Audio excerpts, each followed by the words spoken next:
Football কিন্তু 2021 সালে শুরু হয়নি। 2021, 2022-এর 2টা ট্রফি এবং 2024 একটা ট্রফি, 4টা ট্রফি। 2021-এর আগে তোমাদের লাস্ট ট্রফি ছিল 1993 সালে। এর মধ্যে ব্রাজিল 10টি ট্রফি জিতেছে।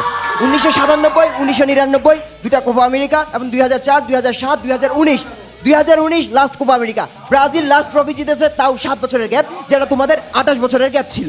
এর মধ্যে আমরা 2টি বিশ্বকাপ জিতেছি, 1994, 2002। তার মধ্যে আমরা 2098 সালে ফাইনাল খেলেছি। এছাড়া আমরা 3টা কনফেডারেশন কাপ জিতেছি, 2005, 2009, 2013 সালে।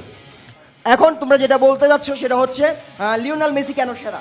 লিওনেল মেসিকে আমরা সেরা মানি। হ্যাঁ, তোমরা বলো যে লিওনেল মেসি এবং ক্রিস্টিয়ানো রোনালদো যে তুলনাটা করো সেটা হচ্ছে ট্রফি দিয়ে। ট্রফির আলোকে যখন তোমরা যখন ট্রফি নিয়ে কথা বলো, লিওনেল মেসি ট্রফি আছে 1টা বিশ্বকাপ, সেখানে আমাদের পেলের আছে 3টা বিশ্বকাপ। শুধুমাত্র সিঙ্গেল প্লেয়ারের 3টা বিশ্বকাপ জেতার ইতিহাস আছে, যেটা সম্পূর্ণ আর্জেন্টিনা টিমের এখনো পর্যন্ত 3 স্টার ট্রফি। 30 seconds left. ওই যে ট্রফি তোমাদের হচ্ছে 3টা ট্রফি, যেখানে আমাদের স্বয়ং একজন প্লেয়ারের 3টা ট্রফি, সেটা মনে রাখতে হবে।